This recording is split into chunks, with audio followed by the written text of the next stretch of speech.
오늘 하나님 말씀은 마태복음 20장 17절에서 28절까지 말씀입니다. 오늘 큐티 본문입니다. 예수께서 예루살렘으로 올라가려 하실 때 12 제자를 따로 데리시고 길에서 이르시되 보라, 우리가 예루살렘으로 올라가노니 인자가 대제사장들과 서기관들에게 넘겨지며 그들이 죽이기를 결의하고 이방인들에게 넘겨주어 그를 조롱하고 채찍질하며 십자가에 못 박게 할 것이나 제3일에 살아나리라. 그때 세베대의 아들의 어머니가 그 아들들을 데리고 예수께 와서 절하여 무엇을 구하니 예수께서 이르시되 무엇을 원하느냐 이르되 나의 이 두 아들을 주의 나라에서 하나는 주의 우편에 하나는 주의 좌편에 앉게 명하소서. 예수께 대답하여 이르시되 너희는 너희가 구하는 것을 알지 못하는도다. 내가 마시려는 잔을 너희가 마실 수 있느냐? 그들이 말하되 할 수 있나이다. 이르시되 너희가 과연 내 잔을 마시려니와 내 좌우에 앉는 것은 내가 주는 것이 아니라 내 아버지께서 누구를 위하여 예비하셨든지 그들이 얻을 것이니라. 12 제자가 듣고 그 두 형제에 대하여 분이 여기거늘 예수께서 제자들을 불러다가 이르시되 이방인의 집권자들이 그들의 임의로 주관하고 그 고관들이 그들에게 권세를 부리는 줄을 너희가 알거니와 너희 중에는 그렇지 않아야 하나니 너희 중에 누구든지 크고자 하는 자는 너희를 섬기는 자가 되고 너희 중에 누구든지 으뜸이 되고자 하는 자는 너희의 종이 되어야 하리라. 인자가 온 것은 섬김을 받으려 함이 아니라 도리어 섬기려 하고 자기 목숨을 많은 사람의 대속물로 주려 함이니라. 아멘. 우리가 예수를 믿는다고 하는데도 불구하고 실제적으로 살아갈 때 보면 항상 자기가 먼저 자기 위주로 살 때가 참으로 많이 있습니다. 그리고 남들에게 대접하는 것보다 자기가 항상 먼저 대접받으려 하고 자기를 알아주는 걸 원하고 이런 삶들을 사실 살아가는 거죠. 그런데 예수님의 제자들도 그랬습니다. 예수님의 제자들도 성령 받기 전에 마가의 다락방에서 성령 강림의 체험을 하기 전까지는 항상 자기들이 먼저 했었고 자기들은 하나님 나라를 위한다고 하는데도 불구하고 하나님 나라보다는 자기를 먼저 생각했고 살아가는 삶의 목적까지도 모든 것들이 자기들이 출세하고 자기들이 잘 되는 것들이었습니다. 19장부터는 예수님께서 갈릴리 사역을 마치시고 이제 십자가를 지시기 위해서 예루살렘에 올라가는 길에서 일어났던 그런 일에 대해서 말씀하고 있습니다. 오늘 읽은 말씀에는 예수님이 예루살렘에 올라가시는 목적에 대해서 이제 마지막 올라가시는 것이죠. 그리고 십자가를 지시는 것입니다. 마지막으로 이제 예수님께 올라가시는데 목적에 대해서 분명히 말씀하고 계십니다. 17절에서 우리 19절 다시 한번 같이 읽습니다. 예수께서 예루살렘으로 올라가려 하실 때 12 제자를 따로 데리시고 길에서 이르시되 보라, 내가 예루살렘으로 올라가노니 인자가 대제사장들과 서기관들에게 넘겨지며 그들이 죽이기를 결의하고 이방인들에게 넘겨주어 그를 조롱하며 채찍질하며 십자가에 못 박게 할 것이나 제3일에 살아나리라. 예수님께서는 예루살렘에 올라가시는 데 대해서 정확하게 내가 어떤 일로 올라간다 이렇게 말씀했습니다. 세 가지로 말씀했는데 첫째가 대제사장과 서기관을 통해 죽임을 당할 것이라. 그리고 두 번째가 죽임 당하기 전에 이방인에게 넘겨질 것이라. 그리고 셋째가 십자가에 못 박혀 죽은 후에 3일 만에 내가 다시 살아날 것이라. 이렇게 분명히 말씀했습니다. 예수님은 십자가의 죽음에 대해서 부활에 대해서 이미 마태복음에서만 두 번이나 말씀했습니다. 마태복음 16장, 마태복음 17장, 그리고 또한 지금 마태복음 20장. 이 마태복음 20장 오늘 읽은 제가 예수님께 제자들에게 세 번째 부활에 대해서 말씀하시고 십자가에 대해서 말씀했습니다.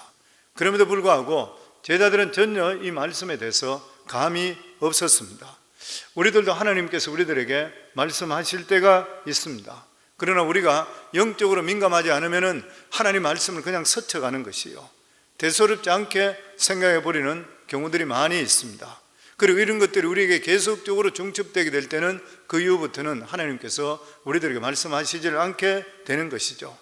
그리고 오늘 여기에 예수님이 하신 말씀을 통해 우리가 알 수 있는 것이 뭐냐면 예수님은 이 세상에 오시는 그런 목적을 정확하게 알고 계셨습니다. 예수님은 이 세상에 오신 것이 바로 우리들 위해서 죽기 위해서 이 세상에 오셨습니다. 사람들은 살기 위해서 열심히 살아가는 것이요. 그런데 예수님께서 이 세상에 오신 목적은 죽기 위해서 오셨습니다. 그동안 수많은 기적을 일으켰습니다. 파도도 잠잠케 했었고, 오병이의 기적을 일으켰고, 죽은 지 나흘 된 나사로도 살려내셨습니다. 수도 없는 기사와 이적을 일으켰습니다. 그런데 이러한 모든 사역들은 바로 예수님께서 누구신지를 알려주기 위해서 이러한 기적을 일으켜 주셨는 것이요, 이것을 통해서 예수님께서 그들이 기다리고 있던 메시아, 자기들이 그렇게 기다렸던 메시아라는 것을 알리기 위해서인 것이요, 그리고 메시아인, 그리고 하나님이신 예수님이 십자가의 피를 흘려서 우리를 대속하기 위해서, 우리를 구원해 주시기 위해서 오셨다는 것, 그리고 그 길을 정확하게 예수님께서는 알고 계셨다고 하는 것이요. 그래서 예수님께서는 겟세마네 동산에서도 내 뜻대로 마옵시고 아버지 뜻대로 없어서, 정확하게 예수님께 이 세상에 오시는 그런 목적을 알았는 것이요. 우리 모두 다도 이 세상을 살아갈 때 살아가는 목적이 있습니다. 만약에 목적 없이 사는 그러한 사람은 이 취생몽사라, 술에 취해서 살다가 꿈같이 죽는 게 인생이라. 목적이 없는 사람은 그랬습니다. 왜 사는지 모르고 그냥 술 취한 듯이 살다가 그냥 꿈속에 그냥 죽어버리는 것이요. 왜 사는지 모르고 그냥 사라지는 것이죠. 그러므로 인생을 살아갈 때에 반드시 우리 삶 속에 내가 왜 살아야 되는 목적을 알아야 되는 것이요, 그리고 목적에 끌려가는 그러한 삶을 우리가 살아갈 수 있어야 되는 것입니다. 미국 기독교의 지도자인 존 맥스웰 목사님은 성공하는 사람과 실패하는 사람의 차이점에 대해서 이렇게 말했습니다. 성공하는 사람은 삶의 목적과 비전이 있다. 성공하지 못하는 사람은 현재만 바라보는 그러한 사람이다. 그렇게 말을 했습니다. 성공하는 사람은 삶의 목적이 있고 삶의 비전이 있는 것이요, 그리고 그 비전을 위해서 달려가는 것이요. 실패하는 사람은 항상 내 앞에 떨어진 이 불만, 발등에 떨어진 불만 바라보는 그러한 사람이다. 현재만 바라보는 사람이요, 목적에 대해서 알지 못하는 그러한 사람이라. 우리 성도님들은 살아가는 모든 삶에 내 삶의 목적과 그리고 목표를 확실히 가지고 살아가고 있는 것인가요? 실제적으로 우리 인생은 예수님을 만나기 전까지는 목적과 이런 것을 가지고 있다 하더라도 세상적인 성공이지 인생이 누군지는 절대 모릅니다. 내가 인생이 누군지, 내가 왜 사는지, 그리고 죽으면 어떻게 되는 것인지 내 인생의 전체적인 계획은 절대로 꾸밀 수가 없는 것이죠. 왜냐하면 전체적으로 사람이 그냥 하나님을 모르게 될 때는 계획을 세운다 하더라도 세상에 내가 어느 정도 위치에 빨리 올라가고 내가 어떻게 돈을 벌고 어떻게 성취하고 이것밖에 없는 것이죠. 그것밖에 보이지를 않게 되는 일인 것입니다. 그런데 우리 삶 속에 하나님 목적을 발견하기 위해서는 죄가 무엇인지, 그리고 예수님이 누구신지, 그리고 내 인생이 무엇인지 이것을 발견하기 전까지는 온전한 우리 삶 속에 목적은 있을 수가 없는 것이죠. 그렇기 때문에 우리가 하나님을 안다 그러고 믿음 생활을 한다 하는데도 불구하고 대부분의 자기 자신을 위해서 살아갑니다. 기도도 자기 자신의 기도가 앞서는 것이고, 좀 더 한다 그러면 가족들 정도에 그치어버리고 마는 것이요. 우리들은 믿음을 가졌다 그러면 하나님의 시각을 가질 수가 있어야 되는 것이요, 자기 자신과 가족을 뛰어넘을 수가 있어야 되는 것이요. 교회도 마찬가지입니다. 교회도 자기 교회를 뛰어넘을 수가 있어야 되는 것이요. 우리 교회만 잘 되는 것이 아니라 다른 교회도 잘 될 수가 있어야 되고, 나만 잘 되는 것이 아니라 주위의 형제 자매들도 잘 될 수가 있어야 되는 것이요. 그래야지 하나님 나라가 확장되게 되어 있는 것입니다. 하나님 관심이 내 관심이 될 수가 있어야 돼. 그래서 기도할 때에 항상 하나님 관심이 무엇인지, 교회가 추구하는 것이 무엇인지 이런 것들을 항상 생각하며 이 기도를 우리 삶 속에 먼저 할 수가 있어야 되는 것이에요. 이렇게 예수님께서는 천국에 대해서 말씀했는데도 불구하고 천국 가치관에 대해서 말씀했지만 제자들은 세상 가치관 사고밖에 생각하지를 않았습니다. 예수님은 앞으로 될 일에 대해서 말씀했습니다. 내가 예루살렘에 들어가게 되면 환영을 받거나 그리고 대중들의 인기를 끄는 것이 아니라 거기 가게 되면 고난이 나를 기다리고 있다. 많은 사람들이 나를 죽이려고 할 것이라. 그리고 나는 실제로 십자가에서 죽을 것이라. 그렇지만 죽음 후에 너희가 상상할 수 없는 부활이 있다. 이렇게 말씀했습니다. 그런데 예수님과 근 3년 이상 함께 동거동락했던 예수님의 제자들, 그리고 수많은 기적을 보았던 이러한 제자들이 놀랍게도 예수님의 말씀을 한 사람도 이해하지 못하고 생각하지도 못했습니다. 제자들은 예수님과 함께 있는데도 불구하고, 예수님께서 천국이 여기 왔다고 말씀하는데도 불구하고 그들은 세상적인 가치관 그리고 성공을 그대로 가지고 있었습니다. 우리 20절에서 21절입니다. 같이 읽습니다. 그때에 세베대의 아들의 어머니가 그 아들들을 데리고 예수께 와서 절하며 무엇을 구하니 예수께서 이르시되 무엇을 원하느냐 이르되 나의 이 두 아들을 주의 나라에서 하나는 주의 우편에 하나는 주의 좌편에 함께 명하소서. 여기서 세베대의 두 아들은 예수님과 혈연 관계를 가지고 있던 야고보와 요한을 의미하고 있습니다. 마가복음 10장에는 야고보와 요한이라 그들이 말했다 이렇게 기록이 되어 있습니다. 아마 야고보와 요한은 예수님의 친척이기 때문에 자기를 훨씬 더 가깝게 생각할 것이라, 예수님의 어느 위치에 올라가면 자기들도 높은 위치에 갈 수 있을 것이라 그렇게 생각하고 있었습니다. 그런데도 직접적으로 이야기하기가 그래서 자기 어머니를 시켜서 대신 예수님께 부탁을 했던 것이에요. 그런데 놀라운 것은 이 문제에 대해서 이 두 사람 생각뿐만 아니라 다른 제자들도 같은 생각을 가지고 있었다는 것이에요. 그러니까 24절에 10제자가 듣고 그 두 형제에 대해서 분이 여기거늘, 다른 제자들은 말할 기회가 없었던지 창피해서 가만히 있었는데 지금 야고보와 요한이 어머니를 앞장서서 선수를 친 것에 대해서 굉장히 화가 났던 것이에요. 예수님을 그렇게 따르고 목격했던 제자들이지만 아직도 이 사람들이 생각하는 것은 세속적인 사고방식에 벗어나지를 못했던 것이에요. 그러니까 예수님을 하나님의 아들이라 보기보다는 세상의 메시아고 사회적인 메시아로 생각했어요.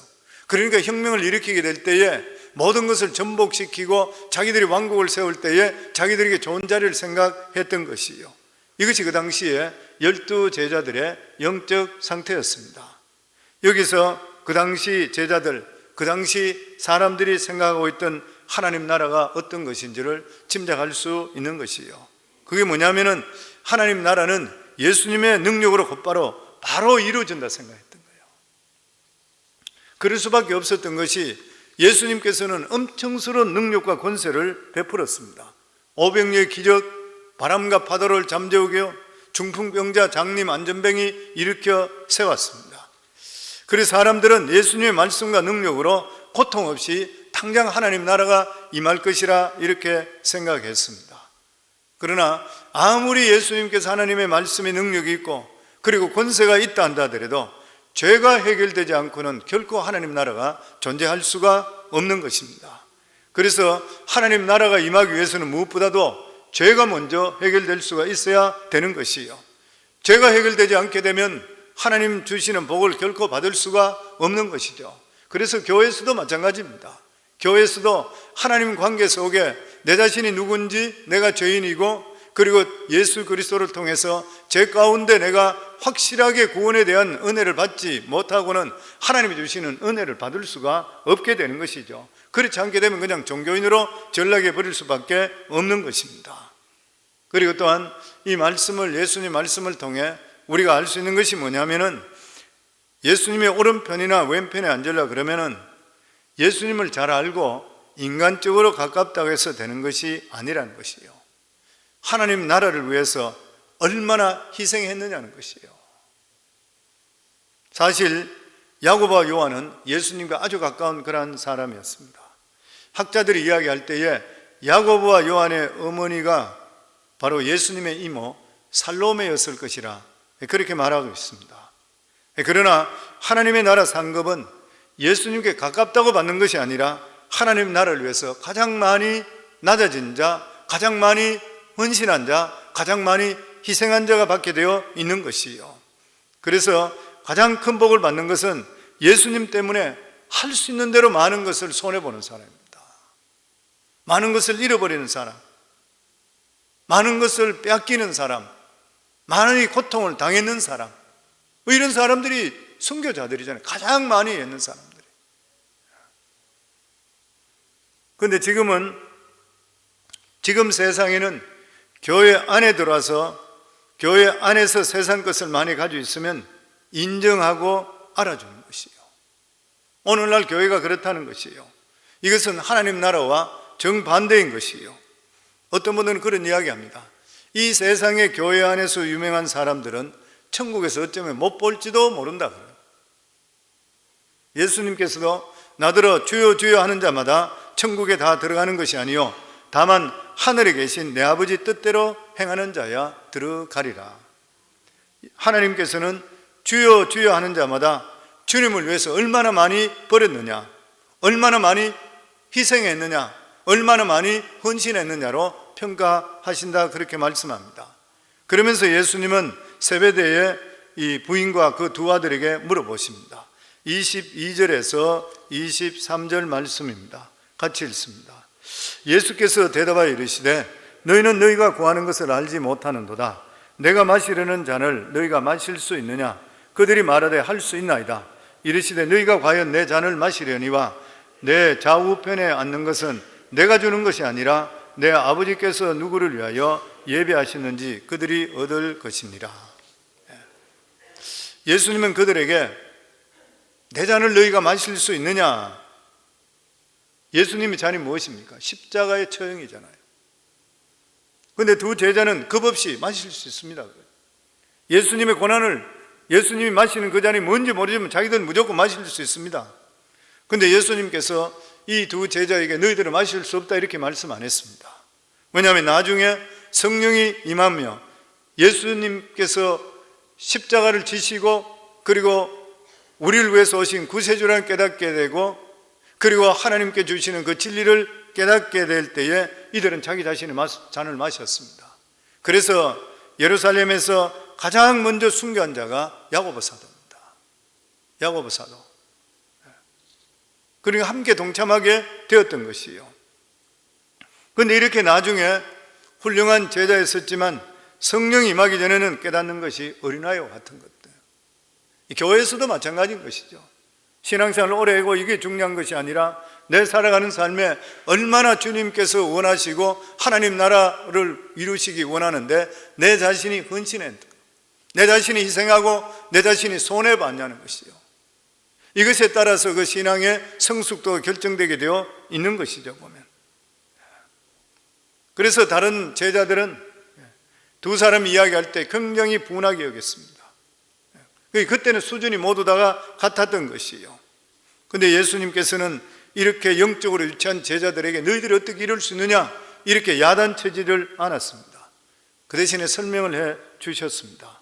예수님은 천국 질서가 이 세상과 어떻게 다른지에 대해서 설명해 주셨습니다. 우리 25절에서 27절입니다. 같이 읽습니다. 예수께서 제자들을 불러다가 이르시되 이방인과 집권자들이 그들을 임의로 주관하고 그 고관들이 그들에게 권세를 부리는 줄을 너희가 알거니와 너희 중에는 그렇지 않아야 하나니 너희 중에 누구든지 크고자 하는 자는 너희를 섬기는 자가 되고 너희 중에 누구든지 우리 27절까지 너희 중에 누구든지 어뜸이 되고자 하는 자는 너희의 종이 되어야 하리라. 예수님께서는 세상의 주권자들은 인간을 임의로 주관하지만 하나님 나라는 정반대다 그렇게 말씀합니다. 누구든지 큰 사람이 되려고 하거든 섬기는 자가 되어야 된다. 어뜸이 되고자 하는 자는 종이 되어야 된다. 여기서 우리가 크리스찬 리더십을 볼 수가 있게 되는 것이요. 믿음에 성숙한 사람은 자기를 내세우고 자기를 자랑하는 사람이 아니라 오히려 섬기는 사람이라. 이런 사람이에요. 종이 되려고 하는 그러한 사람이라. 소리 없이 무엇인가 충성스럽게 헌신하는 그러한 사람이라. 예수님은 섬김을 받으려고 이 세상에 오신 것이 아닌 것이요. 예수님은 마국간에 태어나셨고 세리와 창녀의 친구가 되셨습니다. 그 교회의 참된 리더십에 대해 말씀하고 있는 거예요. 교회의 참된 리더십이 뭐냐? 섬기는 위치에 있어야 된다. 교회 리더는 세상과 다른 것이라, 이걸 우리가 확실하게 알아야 되는 것이에요. 그러니까 설교만 듣고 가는 것 신앙생활이 결코 될 수가 없는 것이죠. 직장이든 가정이든 간에 본인들이 희생해야 돼요. 섬기는 삶을 살아갈 수 있어야 된다. 그러면서 예수님께서는 제자들에게 마지막으로 분명히 말씀합니다. 28절 말씀 같이 읽습니다. 인자가 온 것은 섬김을 받으려 함이 아니라 도리어 섬기려 하고 자기 목숨을 많은 사람의 대속물로 주려 함이라. 예수님은 높아지기 위해서 이 세상에 오신 것이 아니라는 것이요, 섬기는 종으로 오셨다는 것이요, 예수님은 우리를 위해 대신 고통당하기 위해서 오셨는 것입니다. 우리를 위해 죽으시기 오시는 것이고 자기를 낮추시는 겸손의 극치를 보여주셨는 것이요, 그래서 누구든지 하나님이 주시는 은혜를 깨닫게 되면 낮아질 수밖에 없잖아요. 눈물 흘리지 않을 수가 없는 것이고 감사하지 않을 수가 없게 되는 것이, 우리 같은 자를 어떻게 해서 하나님께서 기억하시고 택하시고 우리를 건져주셨습니까? 하나님 자녀 삼아 주셨습니까? 나같이 이렇게 죄가 많은데도 불구하고 우리를 돌아보면 너무나 추하고 냄새나고 더러운데도 어떻게 사랑하셨습니까? 이러면 우리가 겸손해질 수밖에 없는 것이죠, 보면. 그래서 성도들 중에서도 가장 귀한 성도들이고 가장 놀라운 사람이 누구예요? 진짜 겸손한 사람입니다. 근데 이러한 겸손은 그냥 절대 만들어지는 것이 아니죠. 하나님을 첫째로 만나야 되는 것이고 환난과 말씀을 통해 계속 연단을 받아야 되는 것이요, 마치 무쇠로 이 금을 만들게 될 때, 칼을 만들게 될 때에 물에도 집어넣고 불에도 집어넣는 것과 마찬가지로 계속 반복되잖아요. 우리 삶 속에도 마찬가지로 자기 욕심과 고집을 완전히 없어져야 이렇게 연단이 되면서 순결한 하나님의 백성이 되는 것이요, 이렇게 되게 될 때에 자기를 주장하지 않게 됩니다. 고집을 부리지 않게 되는 것이요, 그리고 어떻게 거짓말을 할 수가 있겠습니까? 그러면서 우리 삶이 정말 보석같이 바뀌게 되어 있는 것이요, 그리고 이런 사람들은 오직 관심이 교회와 하나님이 되는, 교회와 하나님인 것이요, 이렇게 되게 되면은 기도하는 것마다 응답되게 되어 있는 것이고 천국 문이 열리게 되어 있는 것이요, 예수님의 관심은 오로지 하나님이었습니다. 그리고 그 삶의 목적을 위해서 이 세상에 오셨습니다. 다른 것을 한 번도 생각해 본 적이 없는 것이요, 우리도 예수 믿고 구원받았다면 이런 모습을 보일 수가 있어야 되는 것이요, 만약에 우리 삶 속에 이런 일에 마음이 초점이 맞춰져 있다면 우리 마음에는 항상 주님의 주시는 평강이 넘치게 될 것이고, 그리고 내 마음의 묵상까지도 하나님께서 먼저 하시고 응답하시는 귀한 축복이 임할 것을 믿습니다. 사랑하는 성도님들, 우리 교회 성도님들은 참으로 겸손하시고 믿음 안에 다 살려고 해서 너무 감사해요. 그럼에도 불구하고 자꾸만 우리 자신들이 일어서려고 하고 내 자신을 나타내고 싶고 하는 이런 것들을 끊임없이 하나님 말씀과 기도로 성령을 통해서 우리 자신들을 낮추시고, 그리고 하나님 나라 위해서 손해보시기 바랍니다. 희생하시기 바랍니다. 그러면 하나님께서 우리에게는 수십 배, 수백 배, 천 배로 우리 삶 속에 하나님의 풍성함이 반드시 임하게 해 주실 것입니다. 우리는 일반 종교가 아니지 않습니까? 생명의 종교인 것이고 우리가 죽고 나면 영원한 천국이 기다리고 있는 것이고 우리가 받을 상급은 이 세상에서 하나님께 주시지만 영원한 천국에 주님과 함께하는 만큼 더 기쁜 일은 없는 것이요, 그렇기 때문에 이것을 항상 생각하시며 자신을 낮추시고 겸손하게 하시고 희생하시고 하나님 나라 위해서 기쁨으로 희생하는, 그리고 손해볼 수 있는 이러한 삶을 살아 주님께 인정받을 수 있는 우리 모두 되기를 주의 이름으로 축원합니다.